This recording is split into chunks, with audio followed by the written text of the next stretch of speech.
Assalamualaikum warahmatullahi wabarakatuh.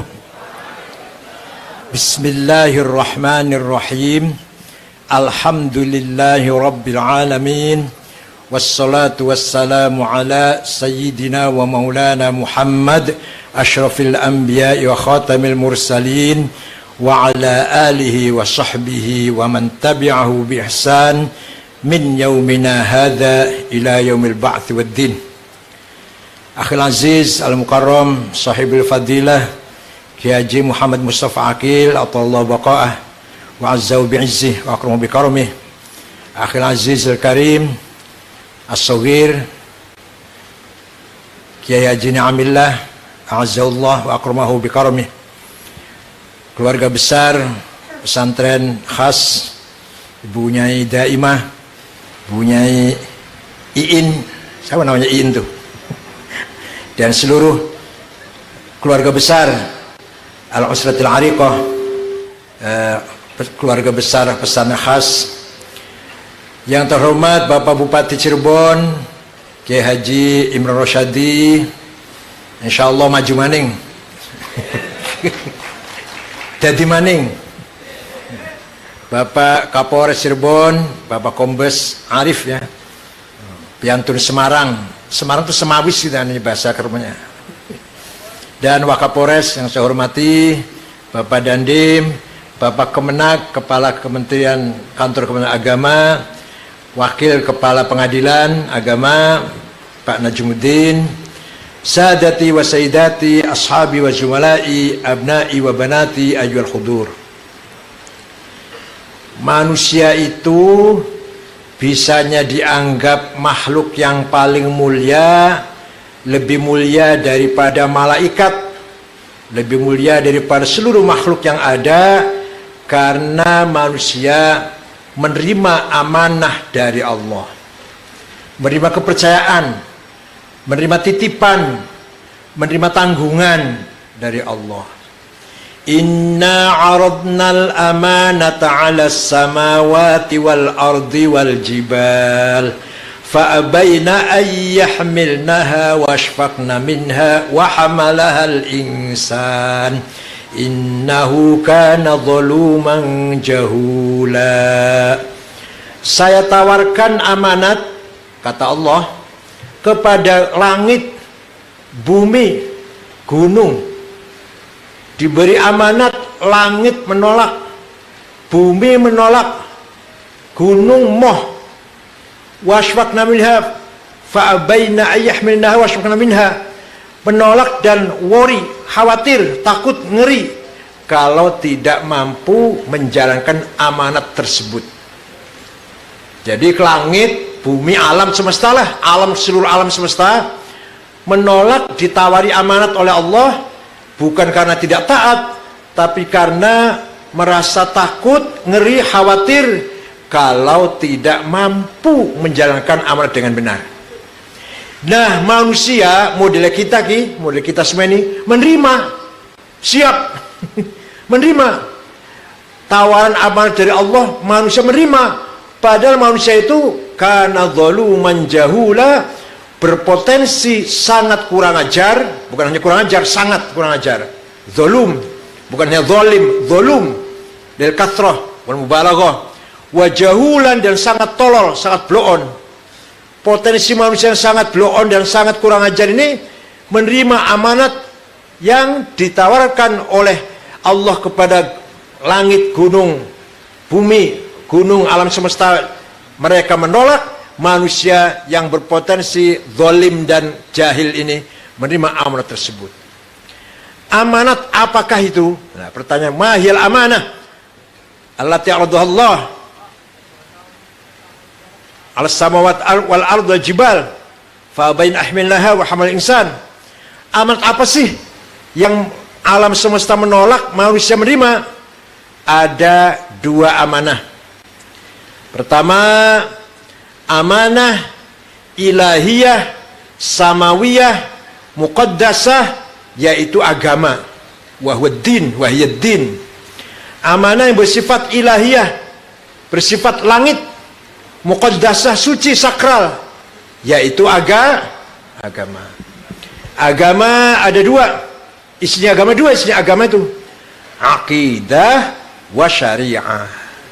Maka kita sebagai manusia yang bertanggung jawab, makhluk yang bertanggung jawab, harus menjaga, memelihara, mengembangkan, memajukan, mendorong, mendakwahkan agama yang isinya akidah dan syariah.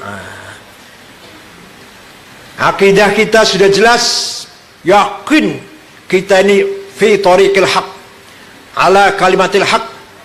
Kita ini akidahnya paling benar sudah daripada orang lain, yaitu kita mengikuti mazhab Imam Asy'ari, sifat 20 tuh, yang wajib 20, yang mustahil 20, yang jaiz 1, wajib bagi Rasul 4, yang mustahil 4, yang jaiz 1, semuanya aqaid khamsin. Itu sudah pegangan yang paling paten. Pegangan paling paten. Pegang itu sampai mati, jangan lepas. Tinggal pendalaman keyakinan, pendalaman pemahaman, pendalaman tafaqquh, itu monggo didalami. Tapi pada prinsipnya kita punya amanah yang sudah benar. Amanah kita dalam akidah adalah mengikuti mazhab Asy'ari. Dah, disingkat saja. Yang kedua, amanah syariah. Syariah kita sudah jelas mengikuti mazhab Imam Syafi'i di Indonesia ini. Pegang itu erat-erat. Cara wudhu, cara sholat, cara puasa, cara semuanya lah. Caranya haji, caranya umroh. Pegang semuanya erat-erat. Yaitu mazhab Imam Syafi'i, Imamina Abi Abdullah Muhammad ibn Idris ibn Syafi'. Kita pegang erat-erat. Tinggal pendalaman, pengayaan, pengembangan, dan kontekstualisasi atau aktualisasi agar munasabah di kulli waqtin wa hal, agar selalu munasabah dengan setiap saat dan setiap kondisi. Itu mari kita kembangkan mazhab Syafi'i kita. Dah selesai, itu aja. Jadi amanah pertama adalah amanah din yang bersifat ilahiyah, samawiyah, muqaddasah. Isinya dua, akidah Imam Asy'ari, ikut Imam Asy'ari, syariah ikut Imam Syafi'i. Selesai sudah, singkat saja. Kalau mau dalam ya 2 tahun. Yang kedua, amanah waqi'iyah, ardiyah, ijtihadiyah, ghair muqaddasah. Ghair muqaddasah. Amanat yang kedua adalah amanat yang bersifat profan, bersifat manusiawi, realistis, yang bersifat kreativitas, ijtihadiyah, tidak sakral, tidak muqaddas, terus berkembang, tidak berhenti, terus maju, terus berubah-berubah. Itu namanya ijtihadiyah waqi'iyah. Kalau rukun iman sudah paten 6, rukun Islam sudah mati 5, udah nggak boleh tambah, nggak boleh kurangin. Iman 6, rukun Islam 5, syariah dan akidah selesai sudah, nggak bisa berubah. Tapi kalau yang nomor 2 ini, amanahnya mutatawwirah, amanah ijtihadiyah yang berkembang, selalu dinamis, selalu mengikuti tuntutan zaman, tantangan zaman, harus kita kembangkan dan kita jawab tantangan tersebut dengan amanah yang kedua ini. Ringkas cerita, kita warga NU, terutama yang pesantren, memiliki tharawat ijtimaiyah. Kita memiliki kapital sosial yang luar biasa. Memiliki kekayaan masyarakat. Masyarakat masih menghargai NU. Masyarakat masih menghargai pesantren, menghargai kiai pesantren. Masyarakat Cirebon dan sekitarnya lah. Bukan hanya Cirebon, masyarakat Indonesia masih menghargai kiai-kiai pesantren, para ulama pesantren. Ini kekayaan ijtimaiyah yang harus dijaga, harus dipelihara, harus dikembangkan. Tidak lepas dari jasanya para ulama leluhur kita, para aulia, terutama Wali Songo, yang telah membangun membangun masyarakat Indonesia atau Nusantara dengan susah payah dan berhasil memiliki tipologi, memiliki mumayyizat, khosais yang beda dengan masyarakat-masyarakat di dunia lain. Nah, bagaimana para Wali Songo ketika mendakwahkan Islam, dengan pendekatan thaqafah dan hadarah, bukan pendekatan silah, aslihah, qitaliyah, tidak dengan perang, tidak dengan bisyiddah wa tatarruf, tapi bitsaqafah wal hadarah, pendekatan budaya, pendekatan akhlak, pendekatan peradaban. Bagaimana Wali Songo membangun hubungan harmonis antara agama dan kemasyarakatan, antara teologi, iman syariah dan iman syariah, akidah, dengan kondisi masyarakat. Harmonis. Itu kesuksesan, kelebihan khosrois para Wali Songo di Indonesia, di Nusantara ini. Contoh yang gampang sering, kalau contoh kan banyak. Contoh, bedug. Bedug kan apa? Alat musiknya goyang kerawang ya, goyang kerawang. Asal mulanya bedug itu alat musik goyang kerawang. Oleh Wali Songo tidak dilarang, haram, bakar, kepukin, enggak begitu, enggak. Bakar itu bedug, haram, enggak begitu, enggak seperti itu. Apa? Biar bedug jangan dilestarikan, jangan dilarang. Bedug tidak dilarang, tapi yang tadinya bedug itu untuk alat musik goyang kerawang, jaipongan, teng Semarang betul jaipongan Pak Kembes. Sini mana goyang kerawang, dia udah dibedugi enak nih bu, gole-gole enak nih bu, serem nih bu, dibedugin. Yang tadinya bedug itu alat goyang kerawang, tari-tarian, dijadikan apa? Alat memanggil orang masuk sholat. Sudah saatnya waktu sholat tiba, bedug berbunyi, orang ayo kita berjamaah ke masjid. Ya Allah, bedugnya tuh bedugnya. Tadinya itu merupakan hasil kreativitas masyarakat Nusantara untuk alat musik.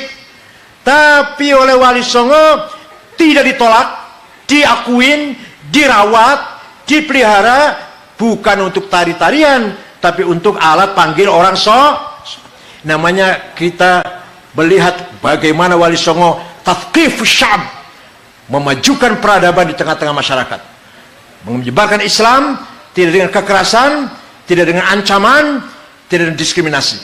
Nah ini yang di Timur Tengah tidak ada. Contoh Taliban, ya, Roknang Taliban. Taliban itu asalnya jamak dari kata tolib. Kalau bahasa Arabnya tolabah atau tulab. Di bahasa Pakistan, bahasa Afghanistan sama, jamaknya tolib menjadi Taliban. Maknanya mahasiswa, pelajar mananya. Nah, ketika menghadapi Soviet, lahirlah Taliban, didirikan oleh para ulama, para intelektual itu. Gerakan intelektual itu sebenarnya membangun aktivitas semangat berjuang untuk mengusir Soviet. Nah, kemudian bergabunglah dalam perjuangan itu, sama-sama berjuang itu dengan mujahidin yang lain. Ada dari Al-Qaeda, ada dari kelompok-kelompok yang lain, dari Wahabi, ada dari Syiahnya juga, sama-sama mujahidin melawan Soviet. Dilatih oleh Amerika, disenjatai, yang belikan senjata Saudi Arabia, sampai habis 450 juta dolar. Hitung dewek rupiah piralah. 450 juta dolar membentuk kekuatan mujahidin untuk melawan Soviet ketika itu. Ringkas cerita, Soviet masuk dengan segala kekejamannya itu, dilawan oleh mujahidin bertahun-tahun, kurang dari 10 tahun. Soviet lari, terbirit-birit, kalah. Begitu Soviet lari, Raja Fahad panggil-panggil, sudah, jihadnya sudah selesai. Soviet sudah lari, sudah nggak ada lagi mujahidin. Ayo pulang. Yang dari Saudi pulang, yang dari Indonesia sana pulang, yang dari mana-mana pulang. Yang pulang ya pulang, yang pulang banyak ke Saudi. Yang tidak pulang ada banyak. Antara lain Usamah bin Laden dan Ayman al-Zawahiri. Usamah bin Laden dan Ayman al-Zawahiri meneruskan perjuangan, menurut mereka, menurut dia ini, perjuangan melawan kafir, melawan yang dulu kita lawan Soviet, sekarang kita lawan bos kita sendiri, yaitu Amerika. Nah, disitulah kemudian lahir pula ISIS, macam-macam lahir kelompok-kelompok yang keras radikal itu. kejadian 11 September, dua gedung di New York ditabrak pesawat, Amerika marah, bom Afghanistan dibom, Al-Qaeda dibom. Di sini terjadi gabungan antara ISIS, Al-Qaeda, dan Taliban. Taliban yang tadinya anti Wahabi, karena Al-Qaeda Wahabi, Hikmatyar itu Wahabi, Hikmatyar, Osama bin Laden itu Wahabi. Yang tadinya Taliban anti Wahabi sekarang menjadi satu sama-sama menghadapi musuh yang sama, yaitu penjajahan menurut mereka, penjajahan Amerika. Amerika bercokol di Afghanistan, melatih pasukan yang cenderung untuk mengikuti kehendak Amerika. Berilah beberapa pemerintahan, Burhanuddin Rabbani, dan kemarin siapa? Hamid Karzai, Burhanuddin Rabbani, yang sekarang lari Ghani Ashraf, Abdul Ghani Ashraf. Itu semua bikin Amerika yang moderat, yang sekuler. Sekuler sih tidak ya, sekuler sih tidak. Tapi ya bukan negara Islam lah, negara nasional gitu loh. Pemikirannya nasionalisme, bukan Islam, bukan moderat. Orang Islam baik-baik. Burhanuddin Rabbani ulama lah, boleh dibilang ulama. Nah, disinilah terjadi pecah yang sangat luar biasa. Satu kelompok anti Amerika membabi buta. Apapun yang datang dari Amerika lawan. Apapun yang ide dari Amerika bukan Islam, kafir. Apapun yang dari Amerika kita tolak. Itu Al-Qaeda, Taliban, ISIS. Maka Taliban menjadi radikal. Tadinya tidak radikal. Setelah bubarnya Soviet, terbentuk pemerintahan bikinan Amerika, gampangannya Taliban menjadi radikal sama-sama dengan Al-Qaeda. Taliban sendiri sebenarnya juga ada banyak kelompok itu. Ada kalau 3 itu yang besar, nggak satu nggak sebenarnya Taliban itu. Nah, begitu pula Amerika bertahan, membentuk pemerintah bikinan Amerika yang moderat, yang nasionalis, membuka kebebasan perempuan, kebebasan berpolitik, demokrasi. Tapi tantangannya selama 20 tahun bom meledak di sana sini nggak pernah selesai. Padahal hanya 7 suku dan 100% Muslim. Oh iya, Taliban itu ahli sunnah akidahnya. Akidahnya Maturidiyah. Ya, fakihnya Hanafi.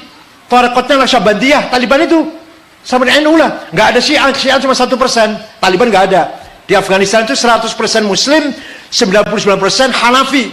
Yang 1% Syiah.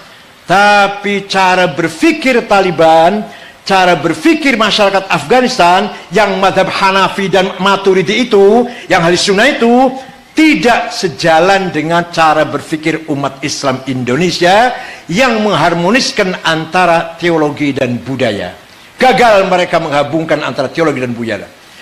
Patung Buddha bongkar, tinggalan-tinggalan kerajaan zaman dulu yang sebelum Islam bongkar. Itulah gerakan-gerakan Taliban dan sekutunya. Nah, kemarin, salahnya lagi, pemerintah Bill Amerika ini hanya di kota-kota, hanya membuat kekuatan di kota-kota. Taliban menguasai perkampungan, Kempek, misalnya gitu lah, kampung lah. Jakartanya nasionalis, yang Kempeknya Taliban, misalnya gitu. Kampung-kampung dikuasai oleh Taliban. Ternyata begitu mereka siap bergerak, tentara 300.000 tentara negara murat-marit kocar-kacir, bahkan ada yang menyerahkan diri tanpa ada perlawanan sama sekali. Amerika belingsatan, terjadi kekuasaan Taliban menang di Afghanistan. Percuma Amerika mengeluarkan dana habis sekitar $1,5 triliun barangkali untuk memelihara Afghanistan itu. Mereka lari terbirit-birit dengan kemenangan Taliban. Taliban sendiri sangat berlumuran darah. Ketika mengalahkan Presiden Najibullah digantung di kren. Kren itu loh, alat apa namanya? Alat derek itu loh, alat yang tinggi. Presiden digantung, ditonton. Kejam banget. Belum menteri-menterinya, belum pendukungnya, bunuh semua. Kalau ada perempuan keluar dari rumah sendirian, dibuka mukanya, tangkap dan diberi cacat mukanya. Apa hidungnya, apa pipinya dicoret, dipisau pipinya, atau hidungnya dipotong, atau telinganya satu dipotong. Itu Taliban seperti itu. Perempuan tidak boleh keluar dari rumah. Sekolah nggak boleh perempuan itu. Apalagi kerja. Yang keluar dari rumah sendirian, buka muka, buka aurat, katanya buka tuh aurat, buka muka, sanksinya dicacadi, dijadikan cacat mukanya, jadi tidak cantik lagi. Itu dulu ketika Taliban menang tahun 96 sampai tahun 2000 lah kira-kira.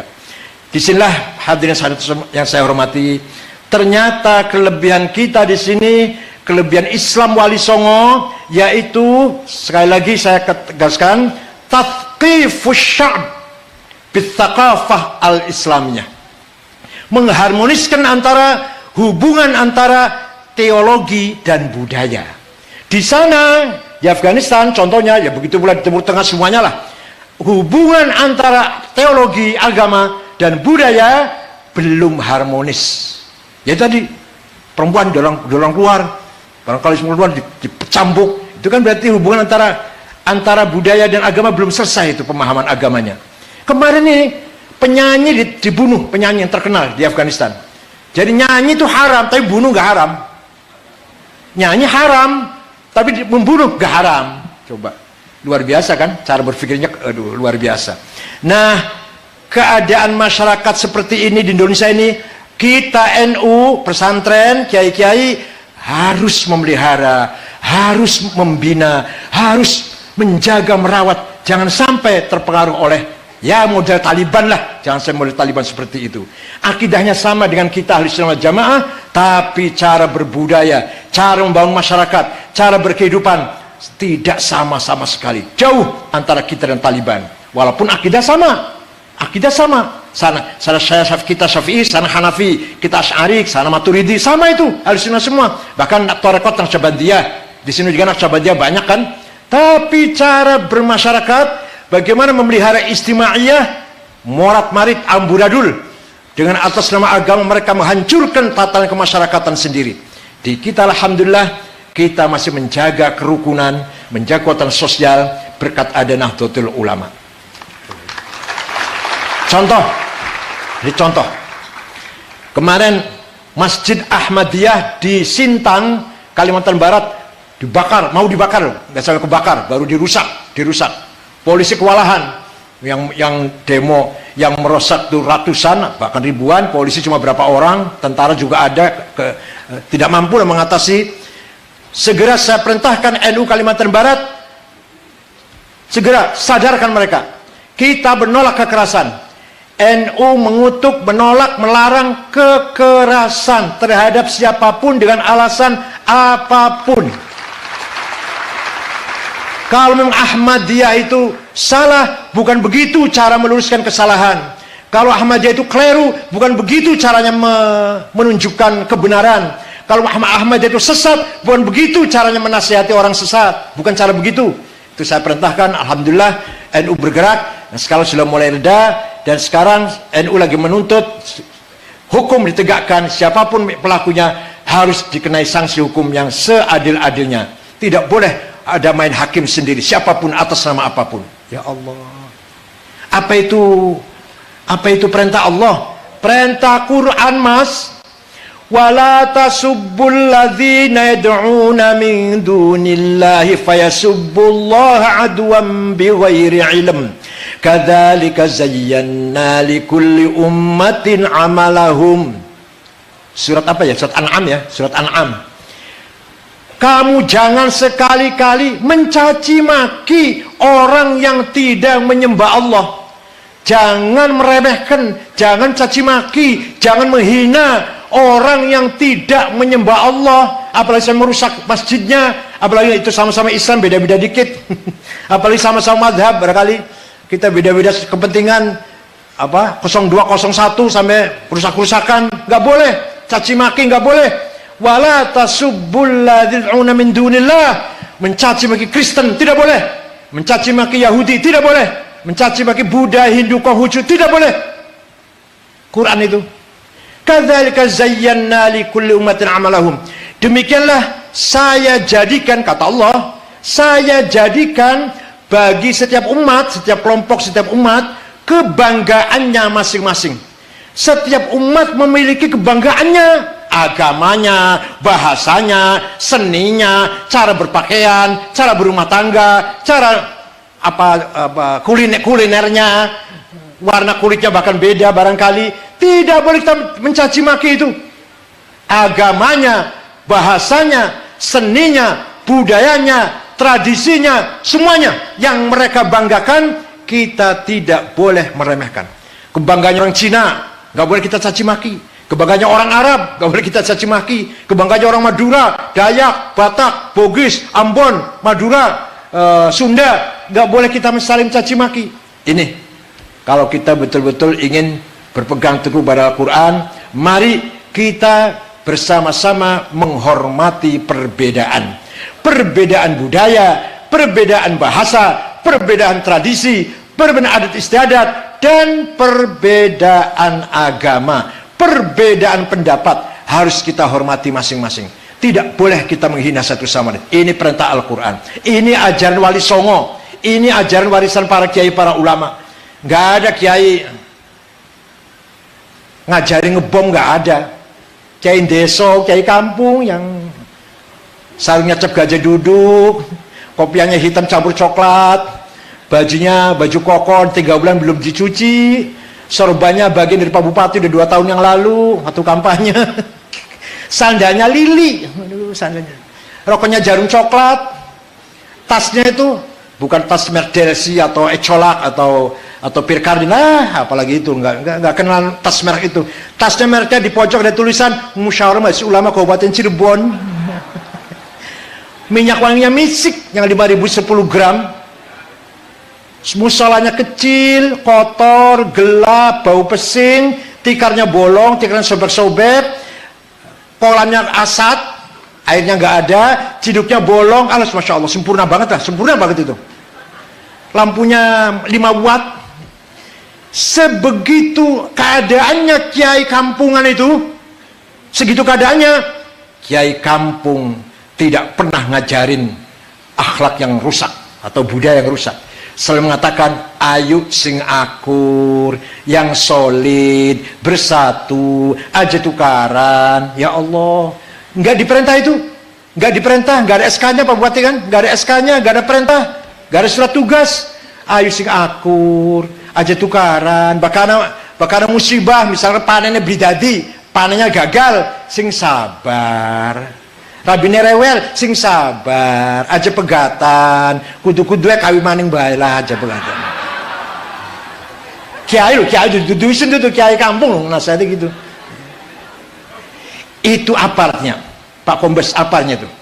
Artinya kiai kampung yang gambar seperti saya gambarkan tadi sedang membangun integritas bangsa, sedang membangun the good karakter bangsa, sedang membangun solidaritas bangsa. Ya Allah. Coba kalau kiainya begini semua, kemudian masyarakatnya taat semua, polisi bersyukur dong nganggur itu. Polisi ringan banget itu, masyarakatnya aman, tentram, bersatu, nggak ada orang bertengkar, nggak ada kerusuhan. Kiai-kiai yang ngajari tiap hari tanpa dibayar, polisi aman, ringan sekali itu tugasnya. Tinggal yang pelaku narkoba aja tangkepin itu. Kalau masyarakat sudah baik sekali, udah selesai itu. Ini namanya kita mempunyai tharawat ijtimaiyah, kapital sosial yang luar biasa. Yang belum tentu seperti tadi Pak Menteri Agama katakan tadi, belum tentu kalau tanpa kiai masyarakat bisa taat setaat-taatnya. Diajak vaksin aja sulit, tapi kalau kiainya ngajak insya Allah gampang. Diajak KB, keluarga berencana, dulu pertama kali ada keluarga berencana, menolak masyarakat.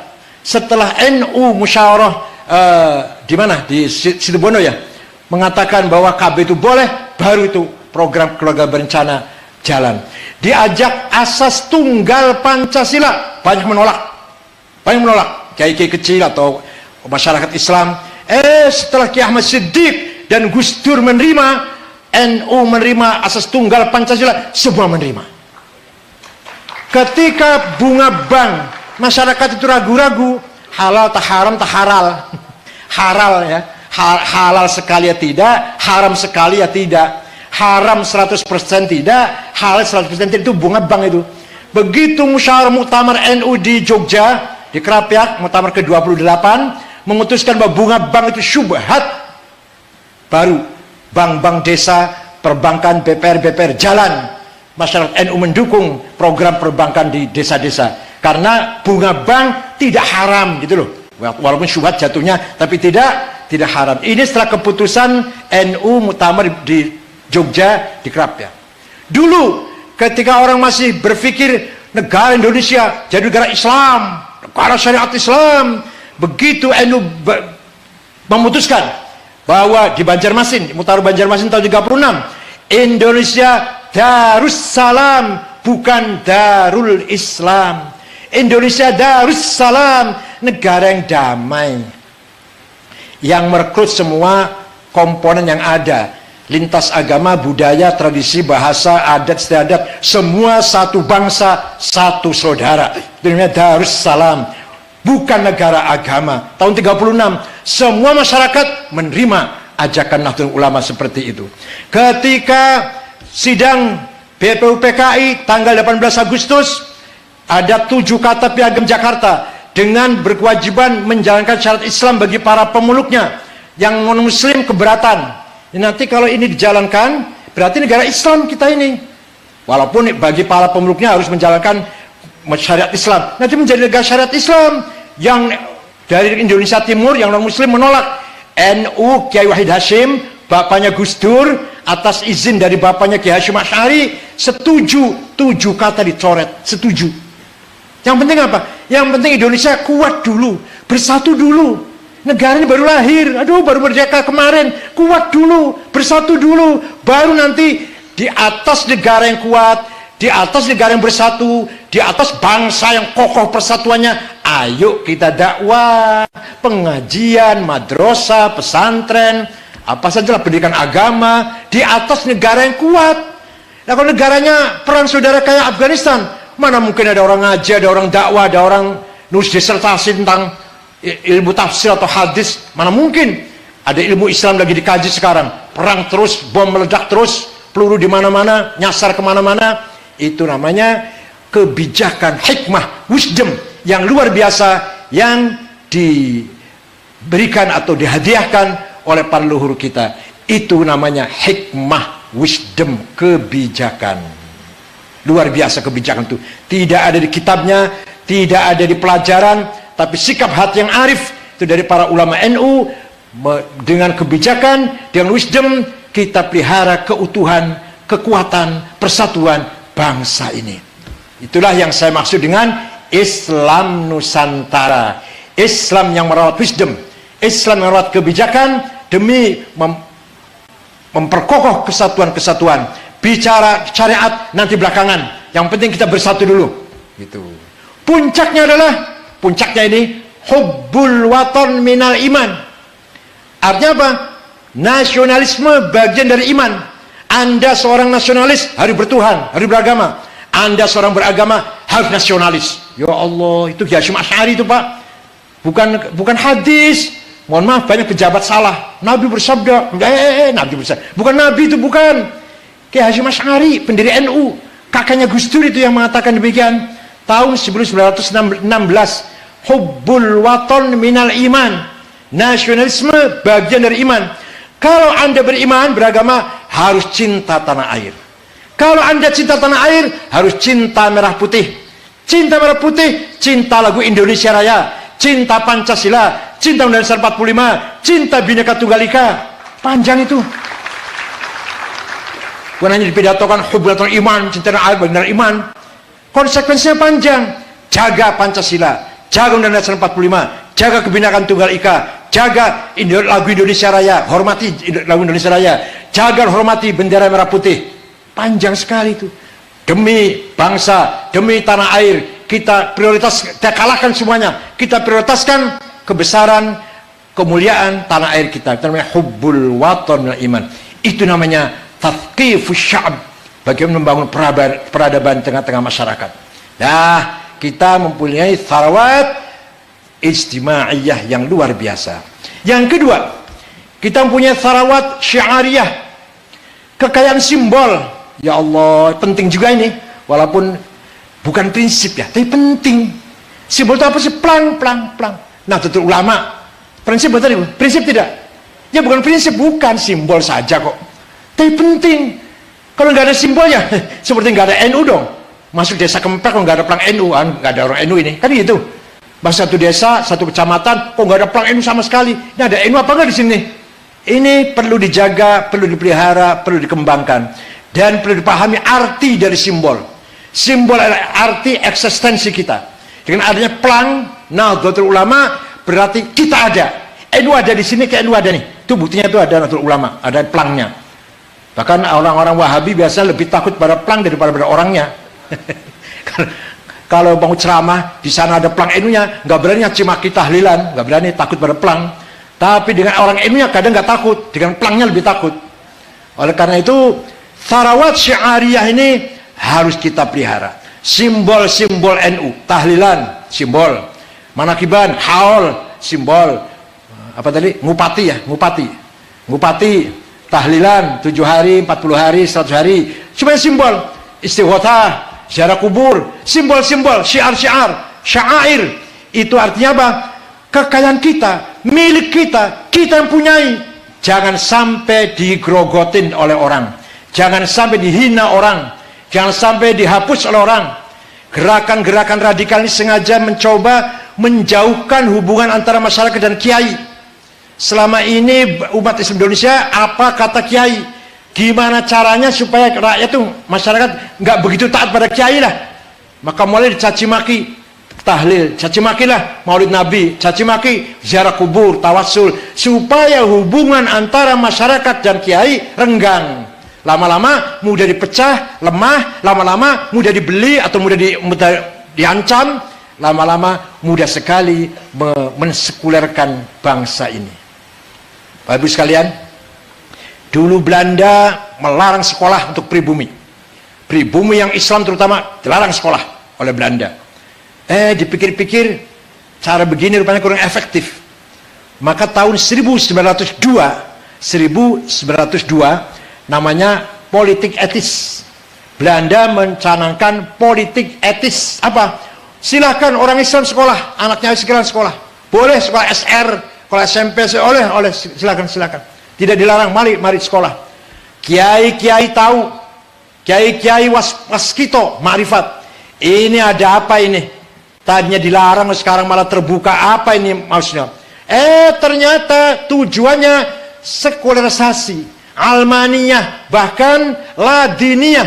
Bagaimana masyarakat Islam Indonesia sekuler? Bagaimana masyarakat Islam Indonesia menjadi mulhid, menjadi ateis, atau yang tidak penting memahami agama lah, nggak mengenal agama dengan benar. Bagaimana agama tinggal simbolnya saja. Bagaimana menjauhkan antara masyarakat Islam dengan kiainya. Maka di sekolah SR, kiai-kiai mengambil sikap sekolah SR haram. Nulis Latin, nulis dari kiri haram, nulis dari kanan dong, dari kiri itu haram. Pakai celana haram, pakai dasi haram, nggak pakai kopiah haram. Ini semua simbol nih, ini simbol nih. Paham betul? Ini simbol nih, simbol keeksistensi kita. Kalau ini kita nggak kita pertahankan bisa luntur ini. Pakai kopiah, apa nggak pakai kopiah haram, pakai celana haram, mempertahankan simbol sarung. Nulis dari kiri, nulis Latin haram, nulis dari kanan Arab. Sekolah SR haram, malah bahasa Inggris, bahasa Belanda haram. Ya Allah, itu dulu ya ketika penjajah. Kalau sekarang ya enggak dong. Ini cerita dulu. Itu sikapnya ternyata benar, ternyata sangat ala shawab, ala thoriqil haq, ala kalimatil haq. Sikap kiai melarang sekolah anak-anak Islam itu sangat benar, sehingga mayoritas umat Islam Indonesia selamat dari sekularisasi, selamat dari gerakan menjauhkan masyarakat dengan agama. Yang sekolah terbukti Islamnya tinggal namanya doang. Syukur bisa baca Fatihah, untung masih syukur bisa baca Fatihah. Islamnya tinggal nama saja. Islamnya tinggal khitan dan nikah dan mati aja gitu ya. Itu jelas sekuler. Nah, oleh karena itu sikap ulama mempertahankan simbol itu yang sangat luar biasa, kita acungi jempol. Sekarang sudah saatnya kita berubah. SR tidak haram, SMP, SMA, universitas apapun, ilmu apapun tidak haram, tidak, karena sudah tidak lagi dengan tujuan mensekulerkan bangsa Indonesia. Paham betul? Ini kalau cerita haram bengen, haram mungkin beli, dikirakan mungkin haram. Saya beli haram wes, sekolah wajib bala kudus, sekolah ilmu apapun. Ya Allah, di Amerika itu pemerintahnya melarang cloning dilarang, dikembangkan. Masih bagaimanapun Amerika masih punya agama. agama Kristen maksudnya, masih punya agama. Kalau cloning diteruskan, semrawut ini, nasab, hubungan nasab semrawut ini, gak karu-karuan. Bagaimanapun Amerika negara yang masih beragama, melarang pengembangan teknologi cloning itu. Di Cina sekarang, karena Cina nggak peduli agama, nggak penting agama, cloning dikembangkan. Sekarang sudah banyak sekali contoh-contohnya. Tikus disuntik dengan maninya atau spermanya ubur-ubur. Ubur-ubur itu binatang di pantai yang kalau kena cahaya, apa itu rembulan, apa itu lampu, menyala. Ubur itu menyala. Disuntikkan pada spermanya disuntik pada tikus. Ternyata tikus yang punya anak bulunya menyala. Kalau ini luar biasa ini. Bagaimana mencerdaskan binatang yang tidak cerdas menjadi cerdas. Binatang yang tidak cerdas menjadi lincah. Itu sekarang dikembangkan di Cina itu. Nanti manusia pun akan seperti itu. Karena Cina tidak melarang cloning. Amerika masih melarang. Lihat dulu, ilmu sudah sampai ke sini. Kita masih ketinggalan jauh banget ke ilmu. Tapi bagaimanapun kita mengejar ketinggalan dengan pendidikan, pesantren khas juga pendidikan kita kejar. Ada STIKES, ada SMK, dan nanti akan datang ada disiplin ilmu yang akan datang. Apalagi Ahmad dibangun lagi, apa itu IT, apa itu bisnis, itu kita kembangkan lagi. Itu namanya Tharawat Sya'airiyah. Yang masih kita kedodoran, sebentar, satu lagi, Sarawat sia-sia. Nah, kapital politik ini penting. Dulu para wali songo itu yang membangun kota Banten, Maulana Hasanuddin, kota Cirebon, Sunan Gunung Jati, kota Demak, Raden Fatah, kota Surabaya, Sunan Ampel. Yang membangun kota itu loh, pemerintahan, yang memegang kekuasaan, itu para wali itu. Yang jadi bupatinya lah kalau sekarang, jadi gubernurnya itu para wali. Nah, ini sia-sia yang dulu dipegang oleh para ulama, para kiai, para pejuang Islam, sekaligus pejuang nasionalis. Begitu datang penjajah, karena perlawanan terhadap penjajah sangat sulit, sangat berat, kiai-kiai meninggalkan pusat perkotaan, lari ke desa-desa, mendirikan pesantren. Sehingga setiap pejuang yang anti Belanda 100% pasti keluaran pesantren. Contoh Pangeran Diponegoro, namanya Abdul Hamid, putra Hamengkubuwono II. Itu santrinya Ki Hasan Besari, Hasan Besari dari Jetis Ponorogo, ngaji di sana. Santri itu begitulah ngaji pada Kiai Nur Muhammad Magelang. Ada lagi Ki Hajar Dewantara, itu juga santri itu, santri Klaten, Kiai Syamsuddin, Kiai gurunya namanya, dan mengatakan pendidikan yang paling ideal adalah pendidikan pesantren. Itu Ki Hajar Dewantara, itu bapak pendidikan nasional, itu mengatakan demikian. Itu artinya apa?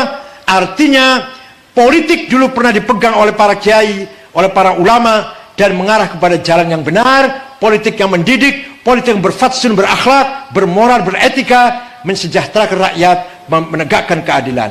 Sekarang keadaan politik jauh dari yang kita idealkan. Tugasnya partai politik mendidik masyarakatnya agar berpolitik dengan baik. Tapi partai politiknya sendiri kadang memberi contoh pemimpinnya dengan contoh yang tidak baik. Pidato sih bagus, demi rakyat, demi bangsa, demi tapi prakteknya mereka korupsi, mereka bohong, mereka manipulasi. Nah ini, maka perlu tarbiyah sia-sia, Tharawat sia-sia kita rebut kembali. Ya, alhamdulillah sih, mulai Wakil Presiden Kiai Ma'ruf, Bupati Cirebon Kiai Imron, mulai ini Tharawat sia-sia kita tarik kembali, kita kuasai lagi. Beberapa Bupati Pasuruan, Gus Irsyad, Wali Kotanya Gus Saiful, Ibu Gubernur Jawa Timur, Ibu Khofifah, Ketua Muslimat, Wakil Gubernur Jawa Tengah, Gus Yasin, walhasil Wakil Gubernur Jawa Barat, siapa? Rujhanul Ulum, itu jalan pesantren. Ini kita lagi kembali meraih Tharawat sia-sia. Ini penting sekali. Walaupun belum ideal, belum yang kita temukan, kita jadikan politik yang ideal. Gak gampang belajar politik, gak gampang, susah juga. Contoh, disingkat saja nih supaya paham. Maaf ya, orang Golkar kalau pileg itu apa yang kampanye? Gak ada. Pak Bamsud ketua MPR, Pak Arilangga itu, Menteri Menko Ekonomi itu, ketika pilihan umum, apa kampanye ke desa-desa? Enggak, tahu-tahu jadi. Coba PKB ingin jadi, tidur di desa, muter-muterin kampung terus-terusan. Kalau enggak akan jadi. Ini artinya apa? Strategi manajemen jaringan tim working yang belum beres. Coba tokoh Golkar itu coba tahu-tahu jadi DPR. Kapan kampanye ya? Nggak pernah kampanye turun. Karena jaringannya sudah mapan. Sudah matang, berorganisasi sudah matang. Coba PKB mau jadi DPR. Mana anggota DPR tadi? PKB.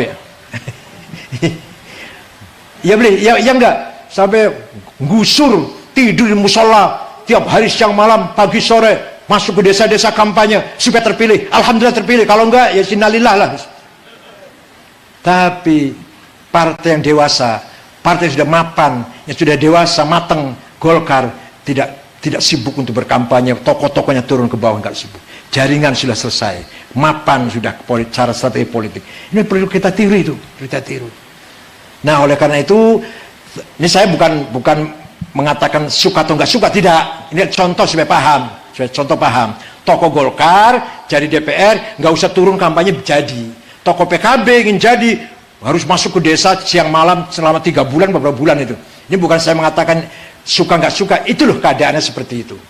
Nah, sekarang sudah dimulai wakil presiden dari NU, menteri-menteri. Ini Pak Wakil Menteri Pertanian tadi itu salah satu bendahara PBNU. Pak Harfiq Hasnul Qalb itu salah satu bendahara PBNU itu atas nama menteri dari NU lah, wakil menteri pertanian ini. Pak Yakut juga ketua GP Ansor, ketua umum GP Ansor.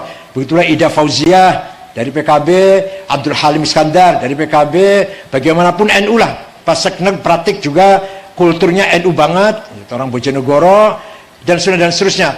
Walhasil beberapa komite, beberapa badan ada anak NU-nya, di KPI ada, di KPU ada, di Bawaslu ada, di mana-mana ada, di komite penyiaran, komite pelindungan anak-anak yang sedang ramai ini, dan komite di KPK ada Pak Nurul Hufron, itu di KPK, di BPK ada Ahsan Kosos, itu dari Madura itu.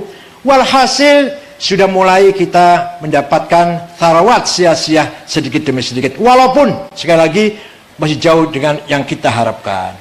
Yang masih jauh dari yang kita harapkan lagi adalah apa? Tharawat maliyah, kapital finansial. Ini masih jauh dari yang kita harapkan sama sekali. Nggak mampu kita ini, belum mampu kita ini. Ayo, wong NU bersatu, sing pinter, sing cerdas, sing profesor, dokter, lawan aguan, lawan Sinarmas, lawan Jarum, bukan lawan berarti gelut. Ayo saingi ekonominya 50 orang kaya Indonesia nomor 1 Jarum, uangnya 35, bahkan sekarang lebih barangkali sekarang sudah lebih, itu 3 tahun yang lalu 35 miliar dolar. Nomor 2 Sinarmas, nomor 3 Tanoto itu apa, pokoknya ayo lawan tuh konglomerat. Bisa nggak itu? Negara udah bebas, kita udah bebas sudah. Kalau Orde Baru barangkali kita susah untuk bergerak. Kita di salah satu kebijakan Orde Baru ada yang harus tidak boleh kaya, ada. Sekarang sudah di era reformasi, silakan kaya, silakan mendirikan perusahaan, silakan membangun ekonomi, ayo silakan bebas. Sudah bebas seperti ini, kita tidak mampu membentuk konglomerat, melahirkan satu pun belum mampu kita ini. Satu. Walaupun UKM barangkali sudah banyak berkembang, ya Pak Bupati ya di Cirebon sudah mulai berkembang, tapi masih kelas UKM, ya masih kelas warung-warung. Itu alhamdulillah di sini jalan itu alhamdulillah udah panjang banget itu. Alhamdulillah ada wakaf berapa? Wakaf bergulir, alhamdulillah baru 5 juta bergulir, alhamdulillah semateng. Kita belum pernah kenal dengan bursa saham efek. Belum kenal dengan ekonomi bursa internasional. Itu sudah mainannya orang konglomerat yang orang NU satu pun belum mengenal, belum masuk ke wilayah itu. Itu terus terang saja, tharawat maliyah kita masih jauh ketinggalan. Kita punya kekayaan agama, budaya, akhlak, tradisi, simbol, Politik agak sulap lumayan, lagi berjalan dengan baik lah, lumayan. Politik lumayan. Yang masih jauh panggang dari api, yang kita harapkan adalah tharawat maliyah, kapital finansial. Itu harus kita sadari. Padahal perjuangan mau tidak mau harus dengan uang, harus dengan duit. Al-Quran selalu mengatakan harta itu khair, wa anfiqu khairan li anfusikum. Infaklah dengan kebaikan. Itu apa? Uang. Idza hadara ahadakumul mautu in taraka khairanil wasiyah. Kalau ada orang mati meninggalkan khair, meninggalkan uang, khair pakainya bukan syar. Jadi uang itu baik, modal itu baik. Quran tidak pernah mengatakan uang itu jelek. Khair, yang jelek itu bakhilnya itu loh. Hubbud dunya, hubbul khair yang jelek. Wa innahu hubbil khair la syadid, itu jelek.